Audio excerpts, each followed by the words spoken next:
Olá, olá, seres humanos! Como vocês estão? Tudo bem? Estamos começando mais uma live aqui às 6 horas e 7 minutos e eu quero hoje falar uma coisa muito legal, uma coisa que tem já algum tempo, né, batido forte em mim para estar auxiliando e a gente começar a trabalhar e falar a respeito, né? E nessa live, digamos assim, nesse novo formato, quero falar um pouco a respeito de um personagem da Bíblia que para mim tem muita importância, né? E ele fala, né, em 1 Reis, capítulo 19, o episódio em que Elias ele foge da morte, né, da rainha Jezabel, ameaça ele de morte depois dele ter matado todos os profetas de Baal, né? E quando ele faz isso, ele temendo a própria vida, ele entra dentro de uma caverna e se isola. E em 1 Reis 19, né, versículo 3 fala: Elias teve medo e fugiu para salvar sua própria vida. Em Beceba de Judá, ele deixou o seu servo. E aí, assim, a gente começa a analisar um pouco o que realmente, né, acontece aqui. O medo sempre ele vem como referência de algo que você viveu no passado, alguma coisa, uma história de dor que você teve no passado. E a ameaça de Jezabel para a vida de Elias despertou realmente algo que ele não imaginava, que ele não sonhava, e essa dor para ele foi muito forte. E ele deixa também, né, o servo Eliseu, e vai sozinho para o deserto. E a solidão que ele teve durante o período que ele estava lá gerou e trouxe realmente mais medo ainda para a vida de Elias. E é interessante a gente ver que, assim, motivos, né, de tristezas, e a gente, por que eu estou falando tudo isso? Nós estamos vivendo um momento de isolamento, nós estamos vivendo um momento em que as pessoas estão sozinhas em casa, apesar que já tem aberto muito espaço, né, para o comércio, já tem funcionado melhor, algumas outras situações têm funcionado melhor, mas ainda assim existe o isolamento e o medo. E esse isolamento e esse medo, ele pode trazer consequências para a sua vida, né? E aí, quando eu continuo, né, nessa passagem bíblica lá, versículo 4, e entrou no deserto caminhando um dia, chegou a um pé de giesta, sentou-se debaixo dele e orou pedindo a morte. Já tive o bastante, Senhor. Tira minha vida, não sou melhor do que os meus antepassados. Ou, né, isso é nítido de uma pessoa com depressão, né? Quando você olha e vê isso daqui, fica muito claro que a tristeza dele era tão grande que ele já pedia pela morte. Deus, eu não mereço mais. E aí vem até a questão de um meio vitimismo, né? Você pode falar, André, não tem isso não. Fala assim, tem. Ele começa a colocar, eu já vivi muito, já tenho demais, muito mais do que os meus pais, os meus antepassados. Deus, tira a minha vida, me faz realmente, né? E aí, essa dor, né, é tão grande que ele não consegue suportar. Então, ele não consegue viver sabendo de que aquilo estava incomodando, né? E aí esse medo paralisa e não permite que a pessoa avance. O medo faz com que a pessoa ela pare no meio do caminho e ela não consegue ver perspectivas nenhuma positiva sobre o seu futuro. Então ela simplesmente congela e espera, né? E aí quantas pessoas hoje, né, não têm vivido da mesma forma, congelada, com medo de algo que pode acontecer ou ainda nem pode acontecer. Coisas que você consegue, tem consciência de que é possível mudar, coisas que é possível realmente fazer de forma diferente. O pessoal tá chegando aí, olá, olá, bom dia, Murilo chegou aí, um abraço Murilo, tamo junto, o Michael também, e aí Michael, como é que você tá, tudo bem? Tudo jóia? Compartilha, gente, ó, vocês que estão ao vivo aí agora, compartilha essa live, vai estar gravada aqui também, mas compartilha com todo mundo, chama a presença de todo mundo aí, que vai ser bem legal, impactante. E eu quero trazer realmente diferença para a vida de muitas pessoas. Ajuda, né, a divulgar e aí disseminar isso daqui para todo mundo, para o maior número de pessoas. Chama aí as pessoas, tá entrando mais gente aí. Olá, bom dia, tudo jóia com vocês também? Legal, legal, muito legal. Então, assim, o medo, ele paralisa você de agir da forma correta, né?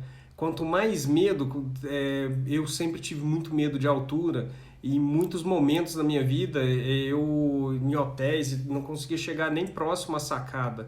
Eu paralisava e ficava realmente congelado. E esse medo fazia com que eu não agisse. Então, quantas vezes, né, nós paramos de agir, nós paramos de resolver as coisas por conta do medo. E aí esse medo associado com o isolamento faz com que você começa a criar, né, coisas que de repente não são tão graves, não são tão importantes assim.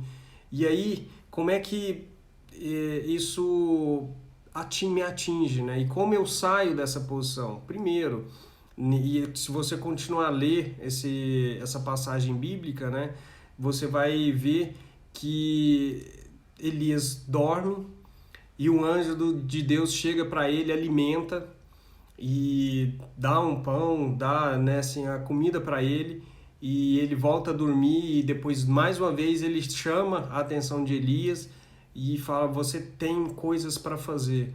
Então, se você conhece pessoas que têm passado por um momento de depressão, de tristeza bem profunda, essa pessoa ela precisa acordar, ela precisa realmente sair desse estado. E o que gera esse estado? Muitas vezes é medo de coisas que aconteceram no passado, referências erradas do passado. Muitas vezes é falta exatamente da pessoa saber quem ela é e o que ela tem de importante. Quando você não sabe quem você é, quando você não tem a consciência plena de quem você é, daquilo que você foi feito, daquilo que você foi chamado, e você vive a vida de outras pessoas, você também fica em depressão. Eu tenho, né, 3 clientes depressivos, e todos os 3 clientes, elas não sabiam, elas viviam a vida de outra pessoa. E quando ela fala: André, dói muito, eu sinto uma dor que eu não consigo discernir o que é. E durante o processo, né, enquanto a gente conversava, foi identificado, uma delas: você vive a vida de sua mãe. Enquanto você viver a vida da sua mãe, você tem as dores da sua mãe, você vai sofrer, porque a sua dor não é sua. O medo que ela tinha de rejeição era o medo que ela recebia a carga negativa da mãe com relação ao relacionamento do pai dela. As dores que ela viveu na infância refletia na vida que ela tinha hoje. Então o medo é algo que paralisa realmente e faz com que você não consegue evoluir, não consegue crescer. E nesse caso, por exemplo, o medo da separação fazia com que ela também quisesse a separação e o divórcio. Muito estranho, né? A mente humana é muito, sim, ela vaga por uma forma muito grande, né? Então, quando você vive uma vida que não é sua, você começa a ter os medos daquilo que não te pertence. E a referência também daquilo que não te pertence. Então, voltando um pouco, né? Elias, ele que não dá para questionar aquilo quão grande ele fez, quantas obras grandes ele fez, mas ele teve medo e ele se isolou, né? Fugindo realmente, ele se isola naquele momento. E quando ele se isola, ele começa, né, em vez dele procurar ajuda de outras pessoas, aí o anjo vem e ajuda. E aí quando vem a ajuda de fora, ele começa a mudar um pouco a visão dele com relação ao mundo. E aí Deus manda, né, que Elias faça algumas coisas, dá tarefas para ele fazer. E aí quando ele começa realmente, ele se alimenta, ele se sente, né, amado, porque o anjo chega, né, e entrega comida para ele. Uma das coisas que te gera maior intimidade com a pessoa, a intimidade não é gerada, não é através do sexo, não é através de muitas coisas assim. A intimidade ela é gerada quando você participa da mesa da pessoa. O Eric entrou aí agora também, abração Eric, tamo junto aqui. Então, quando você tem intimidade com pessoas, você gera essa intimidade e é principalmente na mesa de refeição. É o ponto de maior intimidade que você pode ter com a pessoa, é exatamente chamá-la, convidá-la, né? Convidá-la, ela é feio. Convidá-la para participar da mesa com você. Isso é uma maior intimidade. E aí, quando o anjo chega, oferece a comida, então tá falando, você é íntimo também. E aí o Elias começa a se, né, melhorar e começa depois a dar tarefas para que ele realize. E quando você executa isso, chama as pessoas para fazer alguma coisa, isso começa a despertar até o senso de importância, né? A pessoa, por que você está pedindo? Internamente a pessoa começa a se perguntar e a questionar, mas por que você está pedindo isso para mim, falando isso para mim? Será que eu sou capaz realmente? E durante esse período, né, de tristeza profunda, de depressão profunda, coisas assim, você até você se perde completamente. Você não consegue mais enxergar aquilo que você tem realmente de força dentro de você. E as suas qualidades. E aí quando eu coloco, faça isso a partir de agora, coma, porque você vai andar, né? E Elias teve 40 dias de percurso, e aí ele faz aquilo que Deus mandou ele fazer.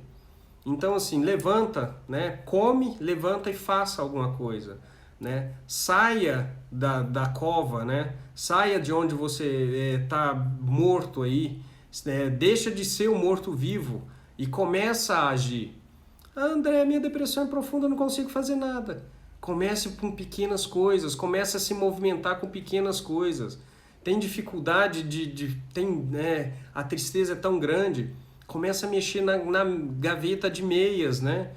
De roupas íntimas, começa a fazer pequenas coisinhas que vão gerar dentro de você grandes mudanças. Esteja próximo de pessoas que realmente são íntimas, mas que vale a pena ter junto com você. No caso de Elias, né, quem não quer a presença de anjos próximo? E essa mudança fez com que ele saísse do estado que ele estava e, né, cumprir o propósito que ele tinha para a vida dele. Então, como é que eu consigo me libertar? Muitas vezes, o início de uma libertação começa a ter companhia de pessoas que valem a pena, pessoas que realmente têm intimidade, que vale a pena compartilhar sua intimidade.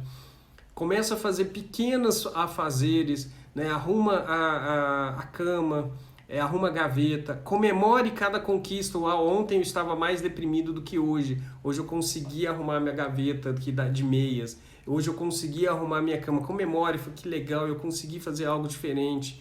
Começa realmente pelas pequenas mudanças, pelas pequenas transformações, pelos pequenos afazeres. E cada vez que você faz isso de uma forma diferente, começa isso, seu cérebro começa a trabalhar a favor. E aí então, você quando age, né?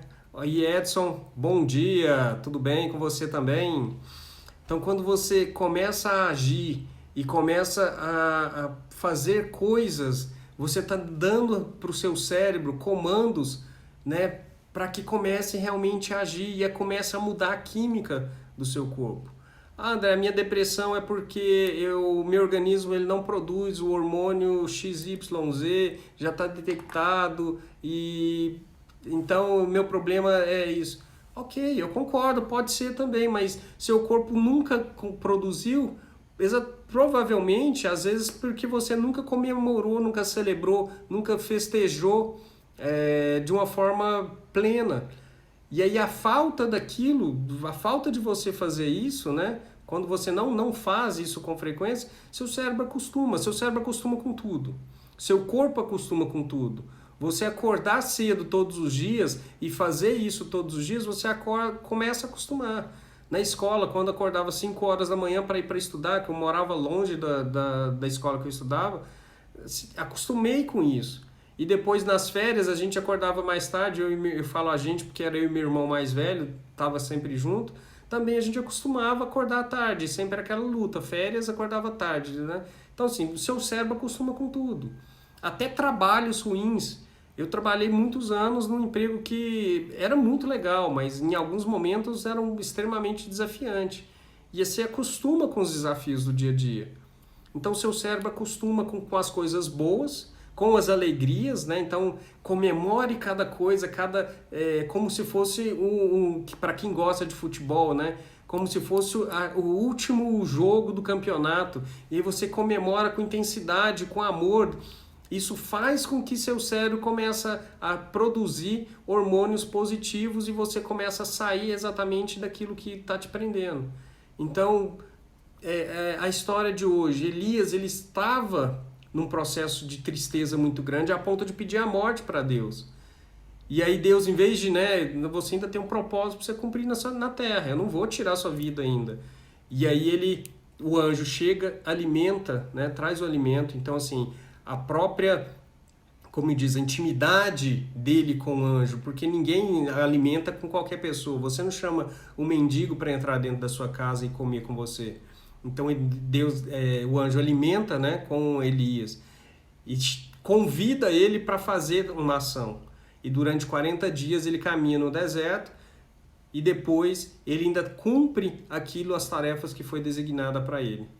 Então eu quero deixar isso claro para você, de que depressão atinge todas as pessoas, todos os níveis, né, sociais, na verdade, todo tipo de pessoa. Não é doença de rico, é doença disso. Não, é profetas, todo mundo pode isso. E como eu consigo sair desse estado que eu estou? Pequenos passos. Então quer dizer que o remédio não faz efeito? Não, dependendo do estado, você precisa realmente do remédio para que ele te ajude a ter consciência. Mas comece a fazer coisas diferentes. Você só vai sair do estado que você está quando você realmente começar a agir de forma diferente. Faça isso, comece isso aos poucos e você começa a ver grandes mudanças na sua vida. E aí eu vou soltar um desafio aqui para vocês que estão vendo, mesmo quem está ao vivo aqui, né, todas essas pessoas que estão aqui ao vivo e as pessoas que vão ver no vídeo gravado. Achou interessante? Compartilha, marca essa mensagem, né? Compartilha com as pessoas, compartilha para as pessoas que você acha que precisam ouvir isso daí. Vamos colocar, né, uma hashtag, não mais morto-vivo. Compartilhe com as pessoas, coloca essa hashtag, me marca no seu Instagram também, não mais morto-vivo. E vamos fazer a diferença, ajudar outras pessoas que estão passando por esse processo de dor e que precisa realmente. Manda mensagem para mim também, caso queira saber alguma coisa. E vamos junto fazer a diferença nessa terra que tem muita gente. Eu sei que muita gente está precisando sair realmente desse estado de dor, esse estado de depressão, de tristeza profunda. Chama as pessoas, convida. Amanhã, mais uma vez, né, vou estar aqui, né, estarei, né, vou estar é muito feio, estarei aqui novamente e eu quero falar amanhã a respeito, né, de mais um personagem na Bíblia que também passou por algumas dificuldades. E por que eu estou falando sobre Bíblia? Porque, primeiro, a Bíblia é o livro da verdade, é o livro da vida, é o único livro que tem mais de 2000 anos e que é verdade até hoje e ainda continua sendo o mais vendido no mundo. Então, não tem como fugir disso. E mostrar que pessoas diferentes, situações diferentes, também viveram com depressão e conseguiram sair. Independente da forma que aconteceu, mas as pessoas em momentos diferentes, situações diferentes, também tiveram dor, tiveram realmente algum problema e elas conseguiram sair do estado onde é que elas estavam e cumprir a carreira que foi proposta para elas. Então existem várias, pessoas importantes, autoridades importantes na Bíblia que tiveram toda essa dificuldade e também conseguiram sair, conseguiram fazer, né? E naquela época não existia remédio de depressão. Então, se naquela época não tomava esses remédios que hoje tem e as pessoas conseguiam sair, então existe entre aspas, um manual, uma forma para que isso aconteça. Então, fico por aqui hoje. Um grande abraço, compartilha, divulga esse vídeo para todo mundo, chama as pessoas para virem amanhã, marca lá assim, não mais morto-vivo, e me marca também em todo o seu compartilhamento e vamos fazer a diferença nessa terra, tá bom? Um abraço grande para todos vocês e nos vemos amanhã no mesmo horário às 6h07. Tchau, tchau!